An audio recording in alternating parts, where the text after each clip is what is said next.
Olá, estamos iniciando o programa Realidades, Direitos Humanos e Cidadania, seu espaço privilegiado de críticas e debates sobre grandes temas sociais.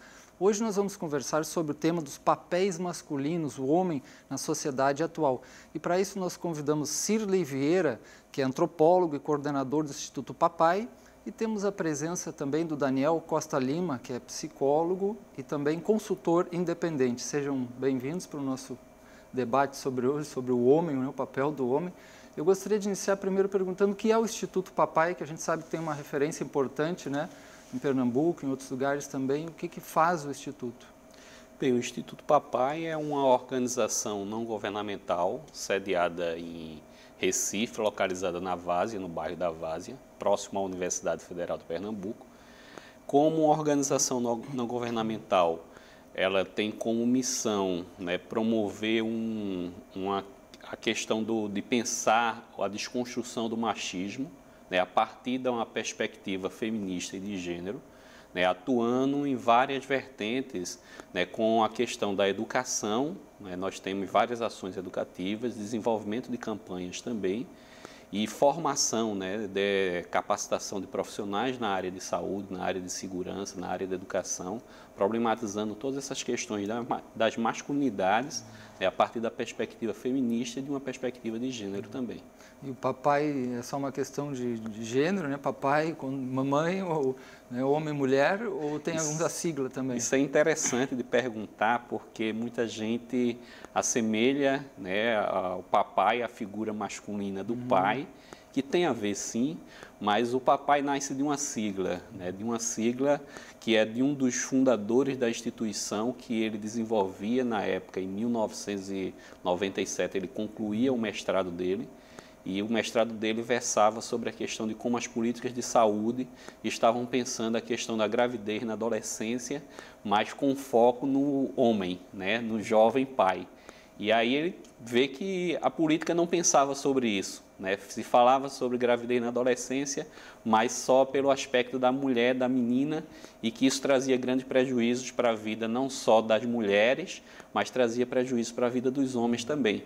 Das mulheres no sentido de que jogava essa responsabilidade toda para as mulheres do cuidado, né? O cuidado da criança, da gestação, né? O cuidado com a gestação, e afastava os homens dessa questão do cuidado. Numa época que nem tinha muito essa discussão, provavelmente, né, sobre a licença paternidade, sobre essas dimensões de acompanhar a mulher, né? Não existia praticamente nenhuma. Então, na conclusão, ele lança um programa que ele chama de Programa de Apoio ao Pai, que aí vem a sigla, Programa P, Apoio A, e o pai, que é desse mesmo, dessa figura, né, que ele discutia no trabalho dele, né? E daí, depois desse primeiro programa que ele lança, é que vai se institucionalizar mesmo e tem a formação da organização do Instituto Papai.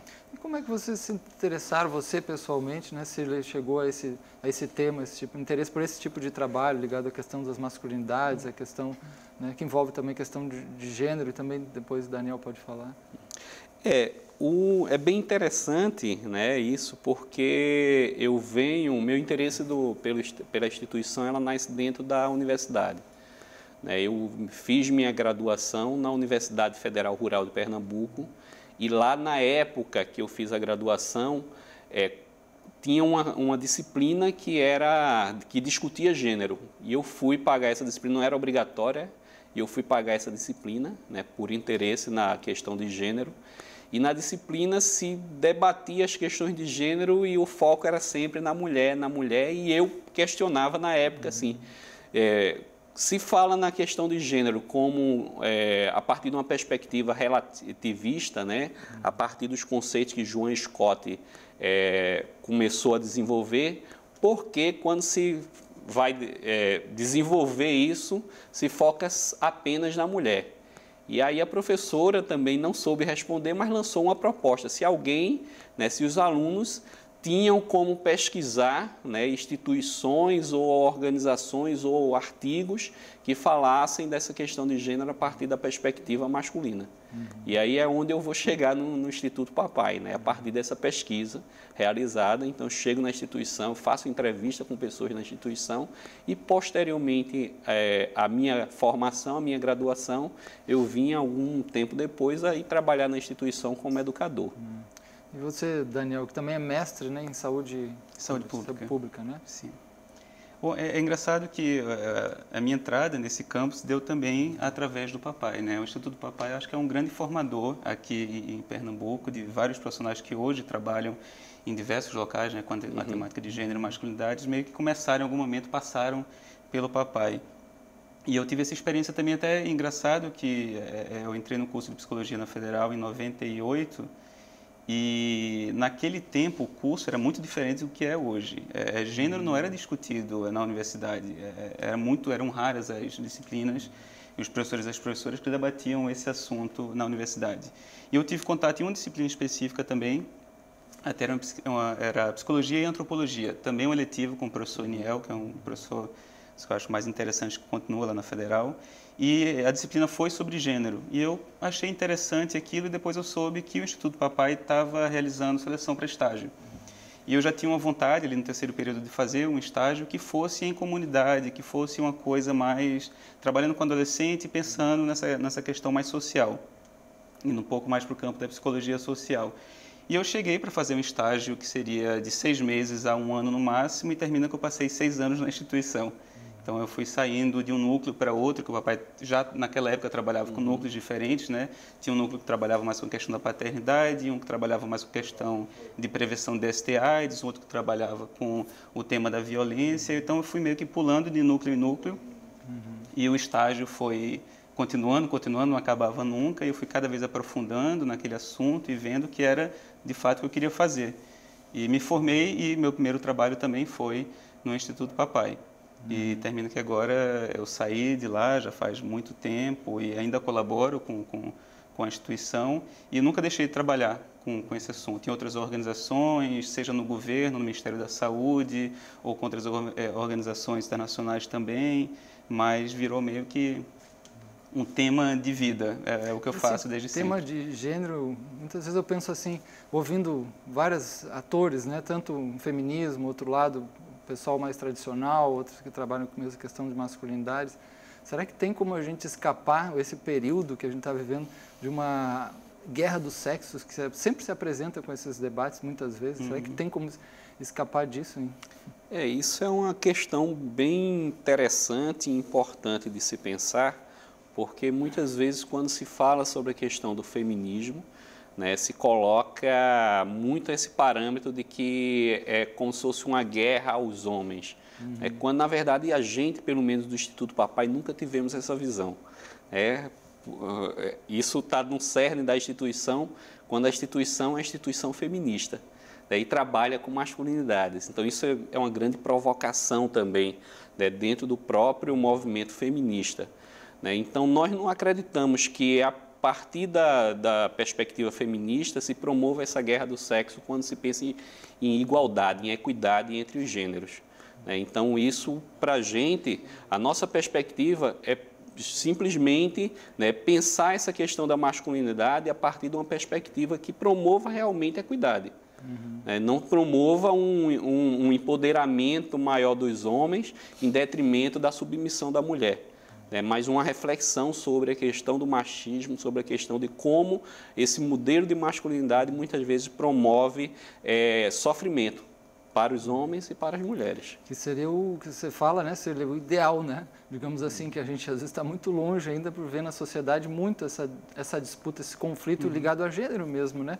E aí se culpa muito o homem tradicional, o homem fica sem espaço, sem uma crise do masculino, que a gente vai conversar hoje, já está conversando, né? Então, tem muita coisa para debater aí. Eu queria que vocês me dissessem um pouco, até para o nosso telespectador, o que é um papel convencional, na visão de vocês, do masculino? Digamos assim, a gente sabe que tem aí uns 9, 10 mil anos de patriarcado na sociedade, principalmente ocidental, né? Mais ou menos essa datação, mais claramente colocado. E sabe que há toda uma questão do feminino que aparece, da mulher, dos direitos, desde votar até o lugar no mercado e tudo mais no século XX, né? Mas qual é esse lugar tradicional que, de alguma forma, está sendo também questionado e ameaça os homens também, de alguma forma. O que é importante nesse papel, mas o que é questionável nesse papel convencional, tradicional? Sim. Só assim, antes disso, voltando um pouco para a pergunta anterior, porque eu acho que o Cirlei já tocou um pouco nisso, mas eu acho que é muito importante deixar claro, porque principalmente eu acho que a questão da internet hoje em dia, que é um espaço riquíssimo, onde a gente tem acesso a uma quantidade absurda de informações, uma quantidade de informação que nenhum de nós consegue dar conta disso, assim, né? Mas também eu acho que esse é um espaço que tem gerado muito desse atrito, criado essa dicotomia que, de um lado, enfim, me lembra sempre muito as brincadeiras do show da Xuxa, alguma coisa do tipo, né? Menina contra menina. A gente cresceu muito com essa informação, né? De meninos de um lado e meninas do outro, e que existe uma competição entre os sexos. Então, primeiro, eu acho que é identificar que isso sim é uma coisa que vem já sendo desenvolvida há muito tempo, socialmente, culturalmente, que não é de uma década para outra que a gente vai completamente mudar esse cenário aí. Mas eu acho que a gente tem que ter muito claro para a gente o que é o feminismo, qual é a proposta do feminismo, né? E de uma vez por todas, ficar claro para as pessoas que o feminismo não é simplesmente o outro lado da moeda do machismo. O feminismo não tem nada a ver com o machismo, na verdade é o oposto. Seria o oposto do machismo. O machismo é uma estrutura que busca a opressão de um grupo, no caso das mulheres. O patriarcado também passa essa ideia. O feminismo ele trabalha uma ideia de igualdade, como o Cirlei estava colocando, né? O feminismo nada mais, nada menos é uma teoria e uma ação política e um modo de se colocar no mundo e na vida que prioriza, que reconhece e que trabalha para que homens e mulheres tenham os mesmos direitos, seja no campo da sexualidade, do trabalho, da política, que no Brasil é principalmente extremamente desigual, a representação política de homens e mulheres. Então, para a gente parar para pensar e ver que muitas pessoas colocam isso, né, o feminismo como sendo o mesmo que uma estrutura similar ao machismo, e é bastante diferente disso, assim. E é interessante ver que feminismo, algumas autoras, né, alguns autores que trabalham essa questão, às vezes dividem também em etapas, né? O primeiro feminismo europeu, o segundo, o terceiro... ondas, né? Ondas, né? Que são as ondas, né? Que é um pouco mais radical, né? De questionamento, às vezes até algo bélico, às vezes até misógino, né? E outro que já vai nessa direção de algo mais realmente equilibrado, né? Então também tem os feminismos, digamos assim, né? Pois é, e já pegando um pouco a questão que você levanta sobre o modelo patriarcal, né?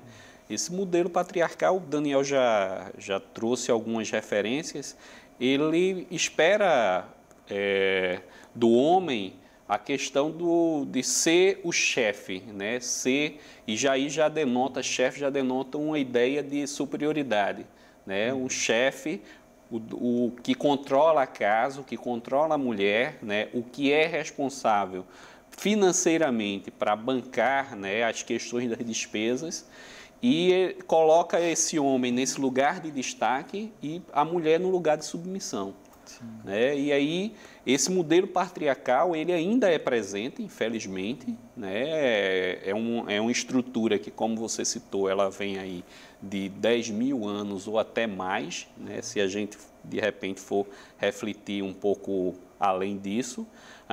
Mas ele, para se quebrar essa estrutura e se modificar essa estrutura, né, também se vem alguns séculos, né, tentando isso, mas ainda a estrutura ela é muito bem montada, e aí é quando a gente avança em algumas questões, né, esse tradicionalismo desse modelo, ele se fundamenta, né, em outras estruturas e tenta voltar atrás, né, tenta quebrar, né, esses novos paradigmas que se colocam, né, sobre essa questão que promova a igualdade entre homens e mulheres.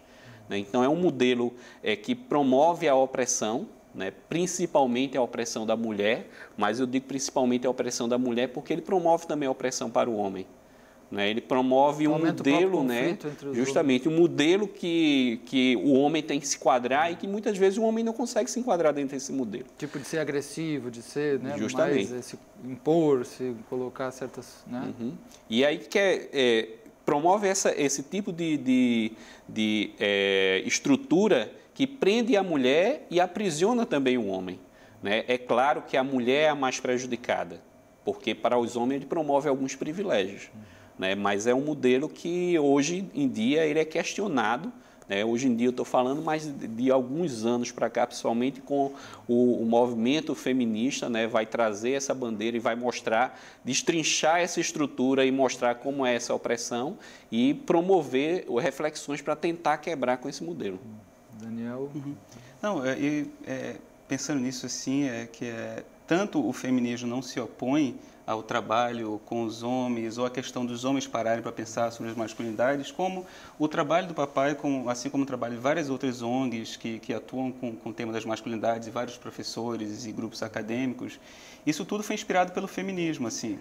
Foram as mulheres que começaram a meio que cutucar a gente, assim, e que ia falar, peraí, os homens também têm que parar e pensar sobre esses assuntos. Isso fica muito claro através de alguns trabalhos acadêmicos, assim. A Margaret Arilha é uma pessoa que eu cito sempre, porque ela é uma pesquisadora muito conhecida no campo, ela fez tanto o mestrado quanto o doutorado dela, analisando várias conferências internacionais. A Conferência de Cairo de Desenvolvimento, a Conferência de Beijing das Mulheres, de 94, 95, são marcos muito fortes para a discussão de gênero no mundo inteiro. E lá nessas conferências, e até em conferências anteriores, da década de 70, já está colocado estimular que os homens também se envolvam com a questão da paternidade, estimular que os homens se envolvam pela prevenção da violência contra a mulher, estimular que os homens trabalhem e se envolvam com a questão dos direitos sexuais e reprodutivos. Então, não foram os homens que se organizaram e foram nessas conferências reivindicar que nós queremos falar sobre isso. Foram mulheres, de movimentos organizados de mulheres e movimentos feministas, que se organizaram, pautaram esse tema, falaram isso é importante para a gente, porque elas começaram a pensar, ok, se o movimento feminista, se o movimento organizado de mulheres quer atingir a igualdade, a gente vai apenas conseguir chegar até aqui, sozinhas. Se os homens não se envolvem também nisso, a gente não vai conseguir ter de fato a igualdade, que é o que o movimento coloca como meta final. Então foi colocado, e a Margaret Arilha até fala que, diferente do mito bíblico, nessas conferências os homens é que saem da costela das mulheres, né? E não o contrário. Inverteu os papéis. Né? Inverteu. Sobre papéis a gente vai ter que conversar um pouco isso no próximo bloco, que é a questão se há algo mais específico no papel ou no arquétipo do homem, do masculino e do feminino, ou as coisas se misturaram todas, ou isso é totalmente construído, totalmente flexível. Vamos conversar isso, mas vamos fazer agora um intervalo, depois a gente volta logo para...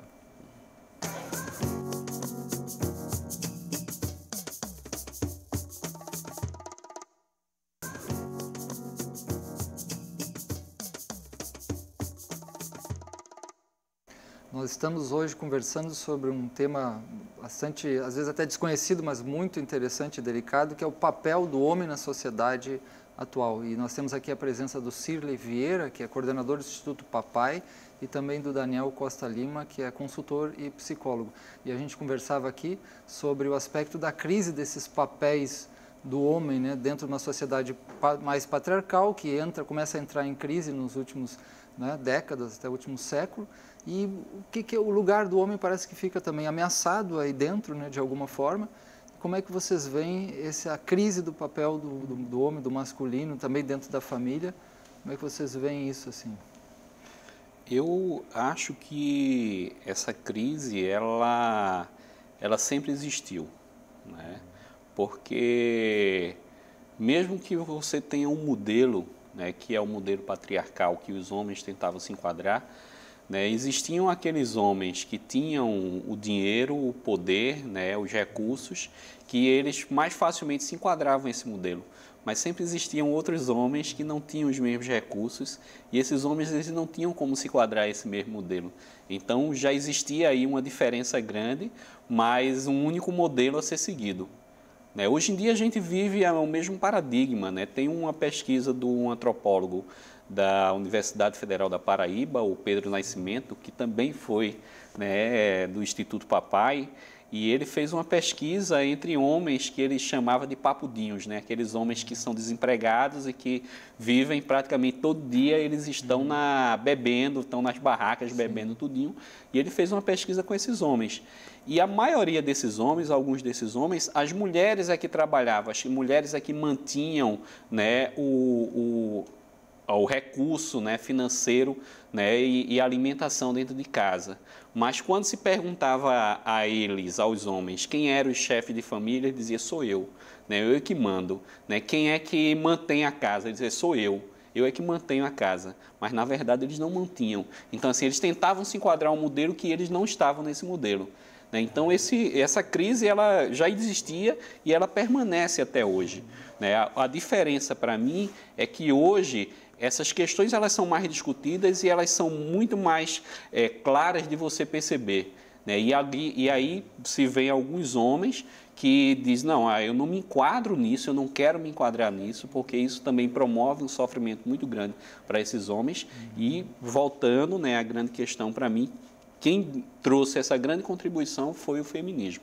Foi o feminismo. A emancipação da mulher, principalmente talvez a entrada no mercado de trabalho, como você mesmo falou, começa, né, o jogo de forças aí dentro, que é sendo bem realista, né, porque isso é um jogo de forças entre os seres humanos e também entre homem e mulher, né?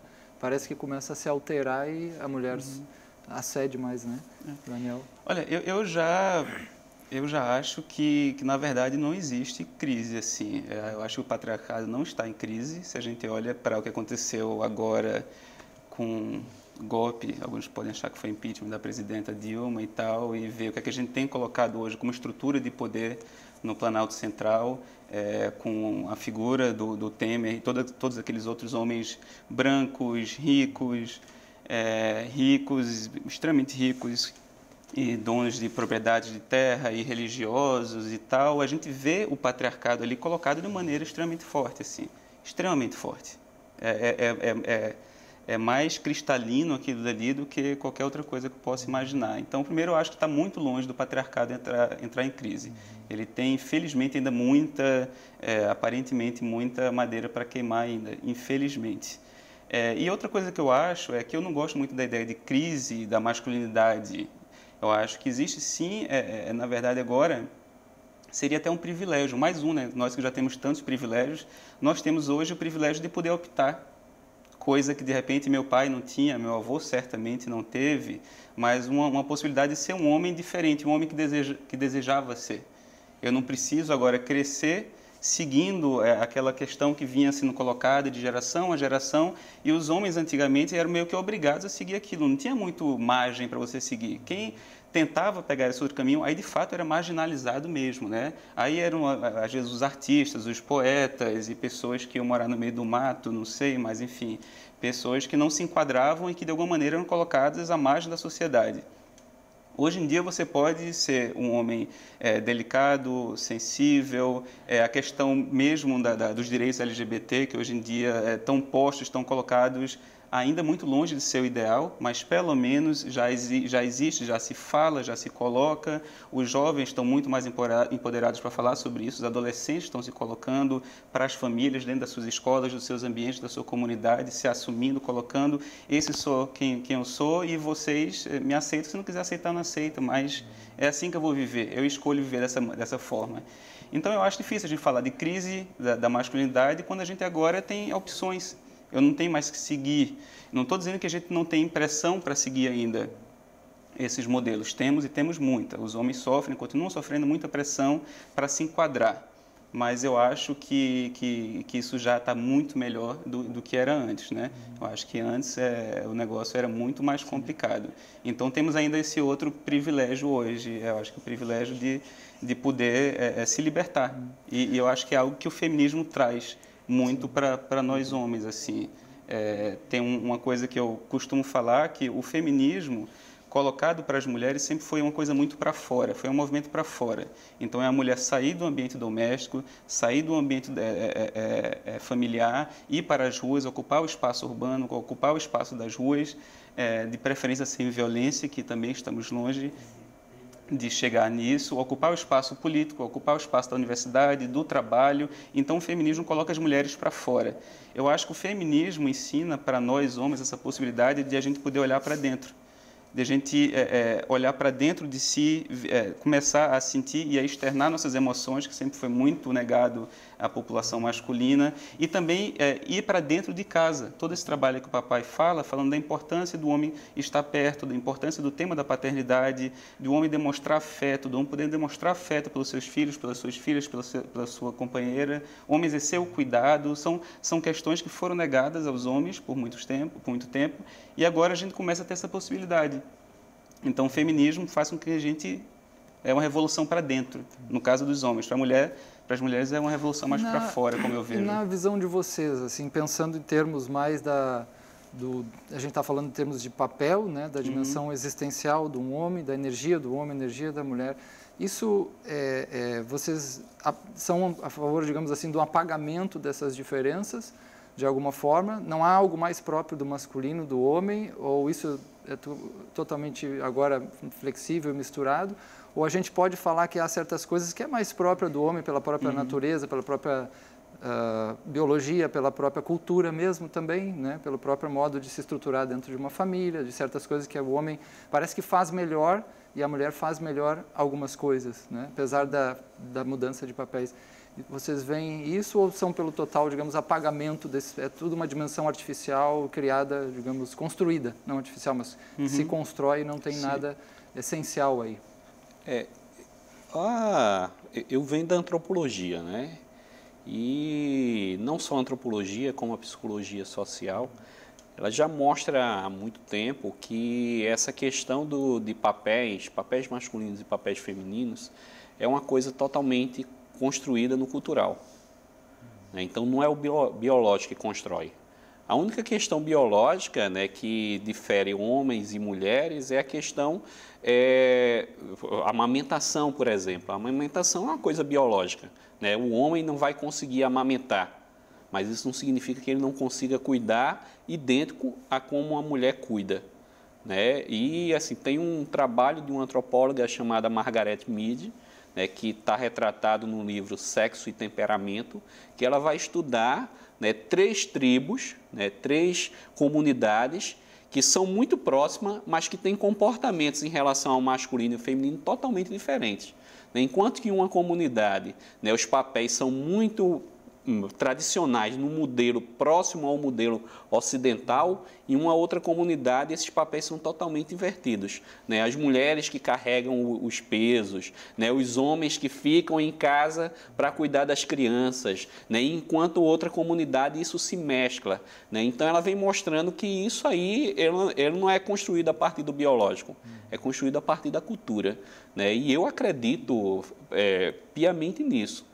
Assim, não é, as pessoas fazem uma naturalização disso, mas a naturalização ela é feita a partir do cultural, não a partir do biológico, né? Isso aí pode ser modificado, né? A cultura ela é fluida, né? Ela vai modificando com o tempo. Coisas que antes era inadmissível para os homens, hoje é totalmente comum, né? Por exemplo, uma coisa simples, usar brinco. Em algum período, na nossa cultura, o homem usar brinco era uma coisa inadmissível, né? Hoje é uma coisa totalmente comum. Ou até né? Proximidade maior com os filhos também, proximidade como cuidado, com os filhos, certas né? coisas Cuidar que a mulher faz, trocar fralda, etc., então fazer mamadeira. Pois é, isso vai mudando com o tempo. Então, a cultura é que é responsável, né, para dar essas questões, colocar essas questões como naturais. Né? Então, assim, o biológico, para mim, ele é muito restrito a pouquíssimas coisas. Também que nós estamos falando aqui de comportamentos, né? Acho que quando você está falando de comportamento, da maneira de se colocar no mundo, nós nascemos, nós não temos comportamentos ainda. A gente tem que comer, tem que chorar para contar com fome e tal, e amamenta, e por muito tempo vai ser um pouco a história dessa do bebê, né? E ele vai aprendendo certos comportamentos no decorrer da vida, né? Tem o Michael Kaufman, que é um canadense, fundador da campanha do Laço Branco, que é a campanha dos homens pelo fim da violência contra as mulheres. E aí tem um livro dele que ele coloca um negócio que eu sempre achei muito engraçado. Ele fala que a masculinidade e a feminilidade também ele coloca assim, é como se a gente tomasse e colocar uma droga na nossa água, na água de todo mundo, na água que todos nós bebemos, e colocar um alucinógeno lá, assim. Então a gente sai de casa, a gente vai para o mundo, vai para a rua, e a gente enxerga, a gente tem uma alucinação que existe uma masculinidade, que a masculinidade é algo palpável, é algo concreto, é isso. Então eu vou atingir isso daqui, porque esse modelo existe. E as mulheres também ficam achando que existe esse modelo, que a mulher ideal é ser assim. Mas ele fala, não, mas não existe. Então a gente passa a vida buscando uma ilusão, buscando algo que não existe, porque a gente não vai chegar nunca nesse modelo do ideal do masculino, né? A ideia do modelo hegemônico de masculinidade, que é a Rayon Connell, que é outra grande pesquisadora, eu acho que o maior nome do mundo na temática de masculinidades, e ela tem esse termo do modelo hegemônico, mas ela fala que esse modelo hegemônico, pouquíssimos homens conseguem, de fato, representar esse modelo hegemônico da masculinidade. Porque o que é que seriam? Seriam homens brancos, ricos, de maneira geral religiosos, com família, heterossexuais, com posses, muitas posses e tal. Então, qual de nós consegue ser esse homem daí, esse ideal? Mas muitos homens matam e morrem buscando esse ideal. E é daí que também que a Raven coloca um termo que eu acho muito importante para essa discussão, que ela fala muito do paradoxo do poder masculino. Então, essa mesma sociedade patriarcal e machista que confere poderes a nós homens, poderes e privilégios, são esses mesmos poderes que a gente ganha, poderes em relação às mulheres, que são exercidos em relação às mulheres, esses privilégios que devem vir das mulheres em nossa direção, mas esse mesmo poder se volta contra nós, se volta contra os homens. Quando os homens não podem se expressar abertamente sobre suas emoções, quando os homens têm dificuldade de entrar mais nesse campo do cuidado, da delicadeza, quando os homens acham que tem que revidar sempre, tem que brigar sempre, e aí a gente vê a situação, por exemplo, da violência aqui no Brasil. Então, nós temos, o Brasil hoje é o país, se não me engano, o país mais violento do mundo. Nenhum país do mundo tem o número de homicídios que o Brasil tem. São de 55 a quase 60 mil homicídios por ano. E desses daí, 92% são homens que morrem. Então, o que é que está acontecendo na cultura da masculinidade? Que masculinidade é essa que a gente está ensinando para as crianças? Para vocês, o que caracteriza um homem na diferença do homem, no gênero, e uma mulher? Ou as pessoas deveriam nascer e não deveriam ser, como eu já ouvi isso, não deveriam ser nomeadas ou não, ou mulher, ideia, ou... Não, tem muito, está muito em voga hoje em dia a ideia do gênero neutro, né? Eu acho que o gênero neutro é uma ideia interessante, é uma ideia que eu desejo muito, por exemplo, ver como é que isso funciona na prática quando eu tiver meus filhos, minhas filhas, o Cirlei tem, já pode de repente até falar um pouquinho sobre isso, como é que é essa questão da educação, como é que isso se dá. Mas você trabalhar, por exemplo, o gênero neutro com a sua criança em casa é uma coisa, mas essa criança não vai viver só dentro da sua casa com sua família. Ela está em contato com a sociedade que é patriarcal, que é machista. Ela vai chegar na escola, ela vai ser enquadrada no modelo. E na maioria das escolas trabalham de maneira muito dicotômica, do rosa, do azul, do esporte, o futebol é para menino, aí o balé é para menina. Essas coisas acontecem, continuam muito fortemente. Mas eu acho que é só... terminando, eu acho que assim, que esse é o ideal, mas a gente não vai, não somos nós que trabalhamos com a temática de gênero e masculinidades que vamos aqui tentar impor um modelo como esse outro modelo do que é masculino, do que é feminino, que vem sendo implementado e imposto a homens e mulheres há séculos e séculos. A nossa ideia não é impor nada, porque a gente sabe que imposição não funciona, funciona quando a pessoa passa, de fato, a reconhecer que aquilo é bom para ela. Agora, para que ela passe a reconhecer que aquilo é bom para ela, para que os homens passem a reconhecer que uma outra masculinidade é bom para eles têm que ter um espaço de conversa, de escutar, como esse programa aqui, né, de repente ver e falar, caramba, eu nunca pensei sobre isso. Até porque, veja, né, quantas pessoas vivem a sua família com papéis mais ou menos diferenciados entre o homem e mulher e são infelizes, têm os sofrimentos que todo mundo tem, sem problemas, né? Quer dizer, não é em si porque está num papel que a gente consideraria até um pouco mais tradicional que há violência necessariamente, não, né? Então você pode ser homem num papel mais convencional e não ter violência, né? Então, mas também a questão do patriarcado gera muita violência, né? Porque aí o homem se coloca, como você colocou muito bem, né? Acima da mulher, né? Pois é, eu acho que a grande questão de modelos é você apresentar como condição para o outro se enquadrar. Eu acho que a educação ela é uma grande questão de vivência.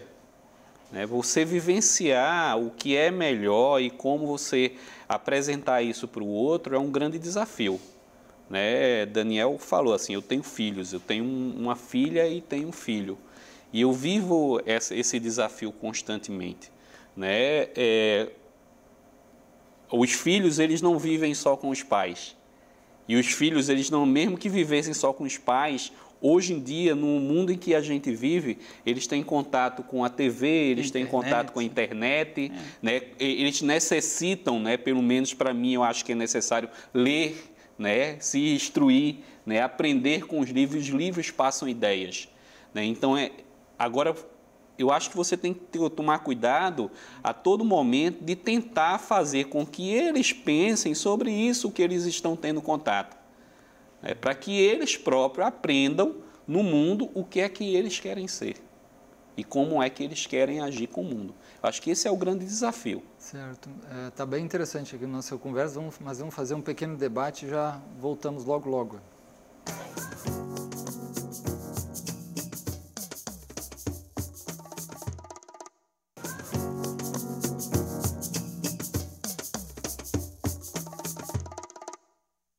Nós estamos conversando hoje sobre o tema dos papéis masculinos, o lugar do homem na sociedade atual, né? E um dos temas que apareceu no último bloco é a relação entre agressividade e masculinidade, se isso tem a ver ou se a mulher nesse aspecto pode ser tão agressiva quanto o homem, mas aqui também a questão da educação dos meninos desde pequeno, ligado a ser homem, ser mais agressivo. Como é que vocês veem isso? A questão da agressividade é uma questão que a gente já vinha conversando no outro bloco, né, que ele é construído a partir de um processo que a gente chama de processo de socialização, né? Os homens, eles são socializados para atender com maior agressividade as questões. Então, é exigido um modelo, desde quando criança, quando uma criança cai, por exemplo, se for menina, né, uma criancinha, as pessoas tendem a acolher, né? E eita, chora, venha cá, e abraça tudinho. Se for um menino, né? Diz, não chore não, você é homem. Então aí você já imputa algumas ideias, que essas ideias vão sendo reproduzidas ao decorrer da vida, né? Então, Daniel falava de dados sobre violência, né? E a gente lembra que dados sobre mortalidade infantil, por exemplo, né? O IBGE, né, talvez muita gente não sabe disso, mas o IBGE diz que nasce o quê? Mais homens ou mais mulheres no Brasil? Aí muita gente pensa logo, não, nasce mais mulheres, que tem mais mulheres do que homens no Brasil, certo? Mas, na verdade, na realidade, se nasce mais homens, né? Lá os nascidos vivos, né, que tem a documentação lá, então se nasce mais homens. Mas até os 5 anos de idade se morre mais o quê? Meninos ou meninas? Mais meninos. Isso por quê? Por conta de um certo modelo que faz com que as meninas elas sejam mais cuidadas e os meninos sejam menos cuidados. Quando o menino ele sobe numa grade, por exemplo, né, as pessoas geralmente acham bonito. Olha como ele é corajoso, como ele é danado, tudinho. E quando a menina vai subir, então ela não vem cá e tira logo, né, toma aquele cuidado para que ela não se machuque, né? A gente faz trabalho lá no Instituto Papai com profissionais de saúde e uma enfermeira estava dizendo, depois que a gente fez um processo de formação com elas, ela disse que começou a observar as visitas que ela fazia na comunidade. E aí ela começou a processar e tentar entender por que os meninos tinham mais problemas de pele do que as meninas. E aí ela disse que começou a observar que quando ela fazia as visitas domiciliares, geralmente as meninas chegavam lá, estavam com alguma roupinha, né, alguma blusa, calcinha, e tinha muitos meninos que nem com zorba estavam, né, muitas crianças, e sentava no chão e corria de um lado, corria do outro, e ela disse, poxa, talvez isso tenha a ver, né, isso tem a ver com cuidado, né, a menina é mais protegida, o menino não, tem a ver com cuidado que vai reverberar também na questão da sexualidade, né, e reverbera, claro, no comportamento, né, os homens acabam assumindo um comportamento mais agressivo. E até essa questão da agressividade, para mim, eu passei muito tempo trabalhando mais exclusivamente com a questão da violência entre homens e da violência dos homens contra as mulheres também. Eu acho que o traço mais forte na socialização dos homens, para mim, definitivamente, é a questão da violência. De todas as conversas, todos os trabalhos que eu já fiz, de tudo que eu li, aparece isso o tempo todo como a violência colocada na socialização, na educação dos garotos. E essa violência vai num crescente, e parece que muitos homens nascem e morrem dentro da violência. Assim, um fenômeno de fato que eu acho muito marcante na nossa cultura. E é difícil fugir disso, assim, até quando a gente pensa na questão do Estatuto da Criança, Estatuto da Primeira Infância, que foi lançado bem recentemente, que é justamente pensando em cuidados especiais que devem ser colocados como uma política pública mesmo para crianças de 0 até 3 anos, que é uma fase muito importante para o amadurecimento até cognitivo também, não apenas o bem-estar físico das crianças. Então, você começa a ver que o próprio governo já tem um olhar mais interessante, assim, ok, vamos diminuir a mortalidade infantil até os primeiros 6 anos também e tal, vamos botar esse estatuto, mas aí você salva a vida das crianças ali, de 0 a 3 anos, mas você perde com 14, com 15, com 16, como? Com a violência. Então, e o governo não tem a mesma atenção que tem para essas crianças de 0 a 3 anos, para os adolescentes, que é quando a violência de fato dá um salto. Você vê a questão da mortalidade de meninos e meninas. Os meninos, como o Cirlei falou, morrem mais desde assim que nasce. Logo depois já começa a morrer mais do que as meninas, proporcionalmente. Mas é aproximado, até 5 anos, 6 anos, 7 anos, 8. A partir do 11, 12, a curva dos homens vem para cá e das mulheres continua aqui, assim. É um negócio muito drástico que acontece. E é a violência entrando aí. É a violência, é a questão do uso abusivo de álcool, que os homens também fazem ainda em quantidades muito maiores do que as mulheres. É a questão da direção, quando começam também a pegar no carro, a dirigir, a moto. Interessante que as mulheres não trocam pneu, né? Isso é bem do homem. Tem umas coisas que os homens adotaram, assim, que é muito deles, né? Você falou em carro, trocar pneu, as coisas mais pesadas, né? Mexer com carregar carga pesada, parece que é difícil botar. Eu conheço várias mulher... que trocam, Ou então se vem alguém brigar com você... E conheço homem também que não troca. Quando o carro quebra, chama o seguro para trocar o pneu, porque não sabe trocar. Conheço. Mas é interessante, assim, uma coisa que um antigo chefe que eu tive lá no Ministério da Saúde, na coordenação de saúde dos homens, que também é algo que existe aqui no Brasil, que é importante ser pontuado. O Brasil tem hoje uma política nacional de atenção integral à saúde dos homens, que é algo que só 3 países no mundo têm, o Brasil e mais 2, na verdade. E o meu antigo chefe lá, o Eduardo, ele sempre colocava nas palestras que ele falava assim, eu sempre achei isso legal, ele dizia, nós educamos nossos filhos desde a mais tenra infância ali, com brincadeiras de luta, com brincadeiras agressivas, com competição, isso para os meninos, e com carrinho e competição e violência. Aí esse garoto depois chega com 18, com 15 anos, morre através de atos de violência, de agressão, morre através de acidente de trânsito e a gente acha que foi uma fatalidade. A gente não vê a construção disso. A construção dentro de casa e a construção na mídia também. Muito forte, muito forte. A construção na mídia, na publicidade, nos filmes, nas novelas, ainda desse homem que se arrisca. É uma coisa fenomenal, assim. E isso outros modelos de homens começam a ser mostrados na TV também e nos comerciais, porque a publicidade não é besta, ela começa a ver que é importante também começar a colocar essa questão dos homens com paternidade, dos homens mais delicados também, porque ela viu que esses homens também já existem, estão se colocando no mundo e eles têm dinheiro, têm que consumir. Então a publicidade já meio que pegou isso daí. Não porque são bonzinhos, mas porque viram que tem que trabalhar mais com isso. Mas, de modo geral, esse modelo ainda é muito forte. Assim. Isso que o Daniel fala, né, da questão da construção, de como isso é construído, né, para as mulheres ele vai num sentido totalmente contrário. Né? E, por exemplo, os brinquedos que são disponibilizados, que são jogados para os meninos, são brinquedos que levam a essa questão de eles serem mais aventureiros, serem mais ativos, né? E são brinquedos também que levam a ideia de herói. Né? Ou seja, os heróis são sempre um modelo muito viril, muito másculo, né? Que não fogem de uma briga, né? E eles vão se assemelhar, querer se assemelhar a isso. Né? Então, quando chega na fase da adolescência, né? Isso fica muito mais latente. né? E alguma ligação dessa questão da agressividade, dessa educação mais máscula, né, do homem com a questão do estupro, ou isso não tem nada a ver? Totalmente. Totalmente a ver. Aqui no Nordeste mesmo é muito aquela ideia de prendam suas cabritas que o meu bode está solto, essas coisas assim que as pessoas falam como se não fosse nada, mas assim, como assim? O meu cabrito está solto, então se a tua cabrita estiver solta, então o meu cabrito vai pegar, não interessa se ela vai querer ou se não vai querer. O meu cabrito vai pegar, porque é isso que o homem faz. O homem é um predador sexual.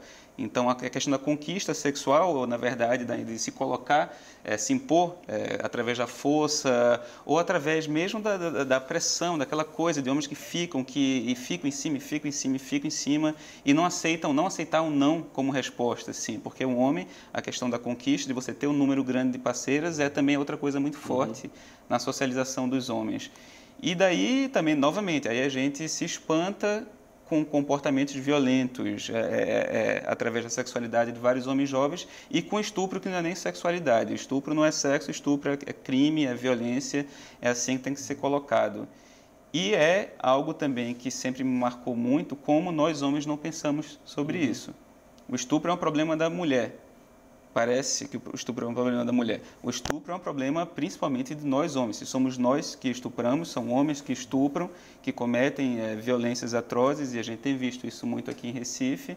E a gente não conversa sobre isso com nossos amigos ou no trabalho. E também a gente nunca para pensar o que é isso daí. Eu acho que, infelizmente, a grande maioria dos homens tem uma dificuldade muito grande de empatizar, de se colocar no lugar do outro, principalmente quando esse outro é uma mulher. E se você vê as pesquisas, você vê 80%, 90% das mulheres colocam que o medo de ser estuprada é um medo constante. Constante, eu falo diário. Você acha que a mulher tem mais capacidade de amar do que o homem? É isso que você está dizendo de alguma forma? Não, eu acho que não. Amar não. Eu acho que amor e empatia, enfim, são coisas diferentes assim.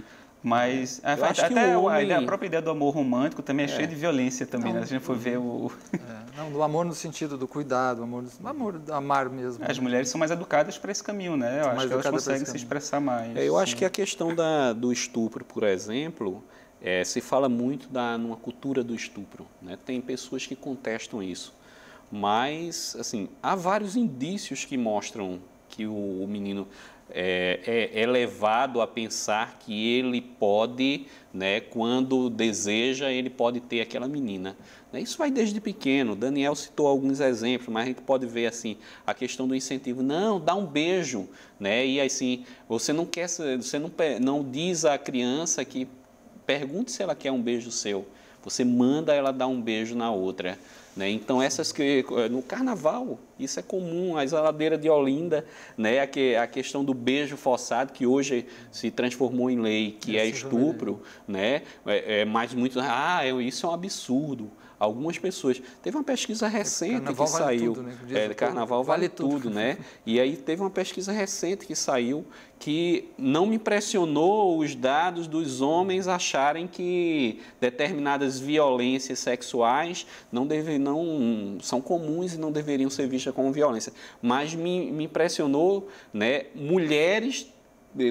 Uma quantidade grande, mais de 30% das mulheres entrevistadas diziam que a culpa do estupro muitas vezes é da vítima, né? Então, assim, essa cultura, ela está impregnada, que não é uma cultura só dos homens, é uma cultura da sociedade, né? E é uma cultura que ela vai sendo alimentada de uma forma sutil e que a gente não é tão sutil, mas assim, a gente toma como sutil e a gente não questiona. E aí eu volto para o que Daniel estava falando, que os homens não pensam sobre isso. Eles se negam a pensar sobre isso porque eles acham que o problema não é deles, mas eles participam do processo de educação. Eles educam também suas crianças. Eu uma vez escutei de uma mulher, não, mas eu criei meu filho só, né? E se ele se torna violento, então a culpa é minha. E eu dizendo a ela que não, mas assim, não, mas eu acho que se ele se tornar, a culpa vai ser muito mais minha. Eu disse, não, o pai da criança, ele tem tanta responsabilidade disso quanto você. E ela continuava dizendo que não. Eu disse, olha, a ausência, ela ensina o modelo. E tem coisas que transcendem até pai e mãe, né? Porque se a criança ela vive na escola, vive no ambiente todo que tem Sim, também violência, transcende até o pai. Mas né? essa questão que eu falava da ausência é porque quando você não assume essa responsabilidade, que eu estou falando responsabilidade não de casar, mas assim, de você realmente assumir essa aproximação, esse cuidado, tudinho. Enquanto homem, você está ensinando, de alguma forma, enquanto modelo, que, não, meu pai, eu não tive convívio com meu pai, minha mãe engravidou, eu fui criado só. Então, assim, então, se eu sou homem, esse é um modelo a ser seguido, é uma possibilidade de modelo a ser seguido. E a questão das escolas, vamos falar um pouquinho disso, tem pouco tempo, que há leis, né, que são feitas aí agora para não discutir questão de gênero na escola, sobre né, o masculino, o feminino, questões que a gente está conversando. Como é que vocês estão acompanhando algo disso? Sim, acompanho com frequência e com muita preocupação, porque eu acho que isso coloca um perigo de um retrocesso imenso para várias conquistas que nós tivemos aqui no Brasil nos últimos 15 anos, mais ou menos, várias políticas públicas que foram colocadas. Uma coisa, quando a política pública é colocada, não quer dizer que ela já está implementada, né? Demora para ela ser de fato implementada e solidificar dentro do sistema, né? Então, são várias políticas recentes que podem ser desestruturadas por várias outras políticas que estão sendo tentadas agora, e essa, para mim, é a mais perigosa, porque... E até ela é completamente contraditória com o que algumas leis falam. No ano passado foi aprovada uma lei anti-bullying no Congresso Nacional. E aí o bullying, como a gente sabe, enfim, aquelas perseguições rotineiras, violências, agressões verbais, físicas, morais, rotineiras contra crianças ou contra adolescentes, muito mais algo focado no ambiente escolar. Então, nós temos hoje uma lei aqui no Brasil anti-bullying, que coloca que o governo, que o Estado tem que proporcionar, fazer estudos, fazer campanhas sobre isso. Aí, ao mesmo tempo, você tem grupos conservadores, infelizmente, que é algo difícil até de entender, pessoas que se colocam de dentro de diferentes religiões, igrejas e tal, que se colocam contra o debate de gênero na escola. Mas, assim, então, se você pensa, o bullying, ele geralmente acontece com a questão de gênero, ou seja, uma menina que não se enquadra no que deveria ser uma mulher, uma garota, um comportamento feminino, um menino que não se enquadra também. A questão da sexualidade, da orientação sexual também é uma grande fonte de bullying. E aí o governo fala que a gente tem que combater o bullying, mas aí começa a direcionar-se para um tipo de estrutura que fala que a gente não pode conversar sobre gênero, não pode conversar sobre orientação sexual na escola. E eu só queria que essas pessoas notassem, eu não estou dizendo que as pessoas são más e por isso elas estão fazendo isso. Eu acho que elas estão sendo mal orientadas e estão sendo guiadas de forma proposital por alguns grupos em direção a esse caminho. E se essas pessoas querem que seus filhos cresçam de maneira saudável, de maneira segura, se querem que suas filhas cresçam numa sociedade com menos violência, com menos estupro, se querem que seus filhos possam se colocar no mundo de maneira com mais liberdade, de maneira mais feliz também, então elas têm que querer que se discuta gênero na escola. Porque discutindo gênero na escola que a gente pode evitar que essas coisas aconteçam. A gente previne violência através da educação. E todas as violências que a gente tem colocado aqui tem essa marca muito forte da questão de gênero. Então, discutir gênero, na verdade, é evitar a violência contra crianças, contra adolescentes, contra os filhos das pessoas, contra os netos das pessoas, ou contra você mesmo, assim.